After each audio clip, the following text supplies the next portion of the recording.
Las vacas lecheras deben pasar más tiempo acostadas. Del 50 al 60% es el tiempo que las vacas deben pasar acostadas. Cada periodo debe durar de 80 a 60 minutos y en total deben de ser de 10 a 14 periodos al día. Hay vacas que pueden acostarse hasta 20 veces en un día.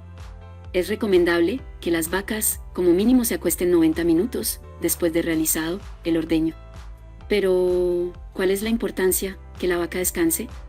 Cuando una vaca está acostada, rumia y descansa. También permite que las pezuñas de la vaca se sequen y descansen.